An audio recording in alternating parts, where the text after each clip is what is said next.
Hi, I'm Grace. And I'm Neil. Today, we're going to be talking about strategies for comprehension in the drama classroom. Specifically looking at script analysis. Script analysis can be a daunting task for students, regardless of their language abilities.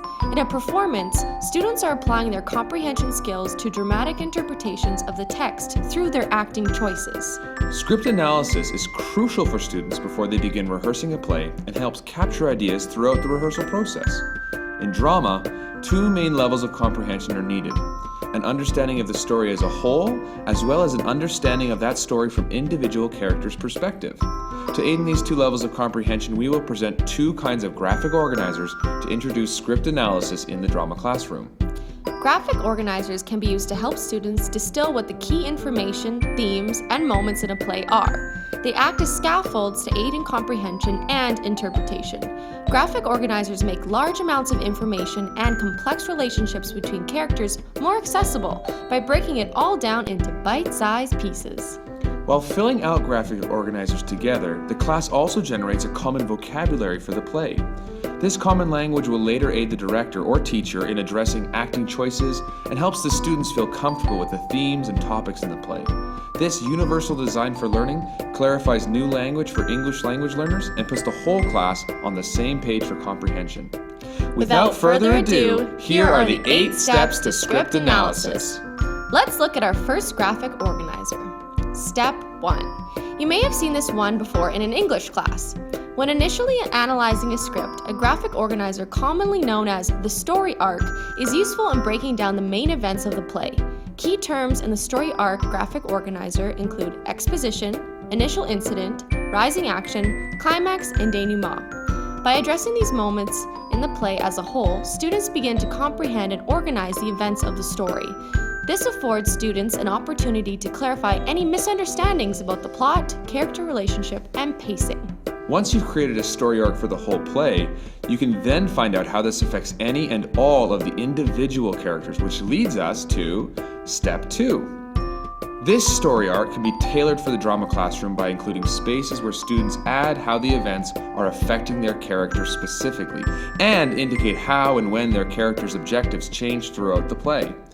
This helps students keep track of the individual characters' perspectives through the journey of the play.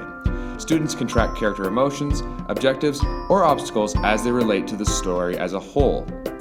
Now that we understand a character's journey in general, let's begin to focus on a different graphic organizer that helps students further mine the text for jewels of wisdom. These next series of steps outline different columns of a graphic organizer called a prompt book.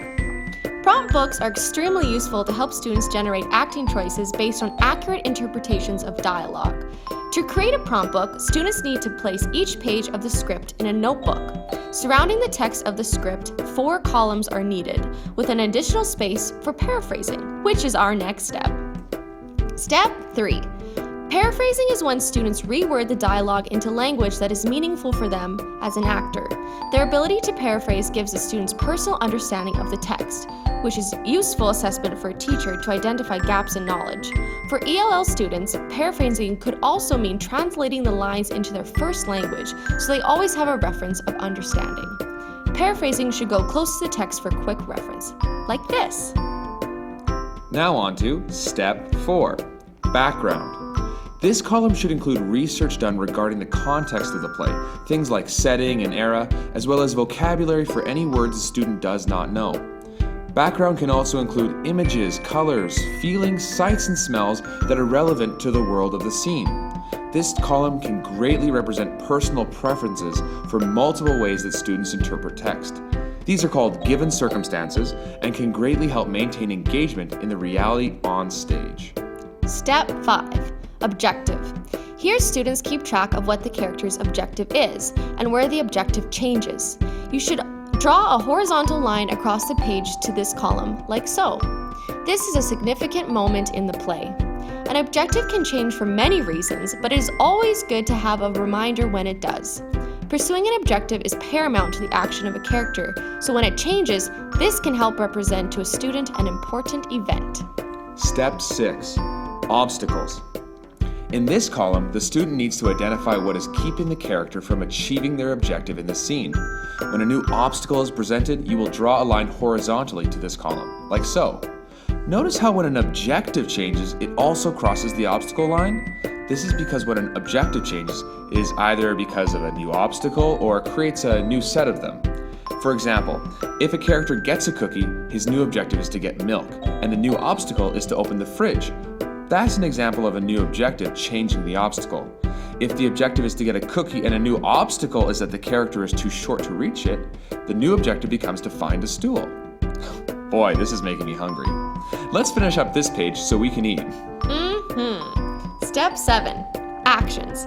This column is the final of our second graphic organizer and requires students to identify what their character is doing to achieve their objective. Are they teaching, or educating, or scolding? Maybe they are begging, or asking, or demanding. Different actions have different emotions and characteristics and are the clearest way to discover your character.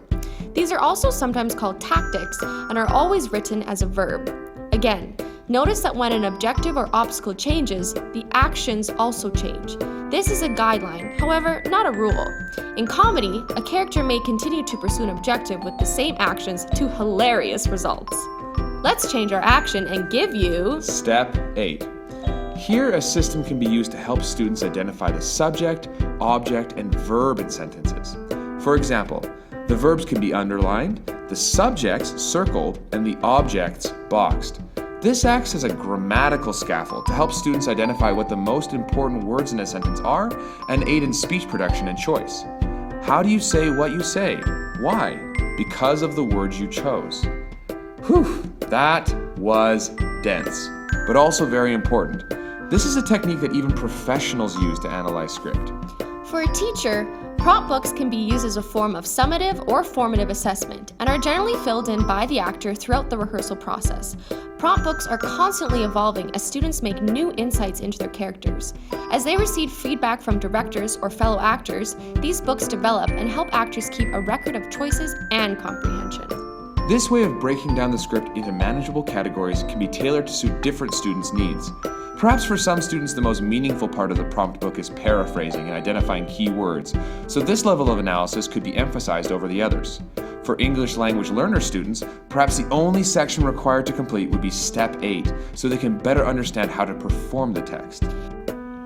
It may also be helpful to note that prompt books and the graphic organizers in them can be used in whatever way is most useful. Perhaps you would include a journal at the back or limit the number of steps to accommodate different learner needs.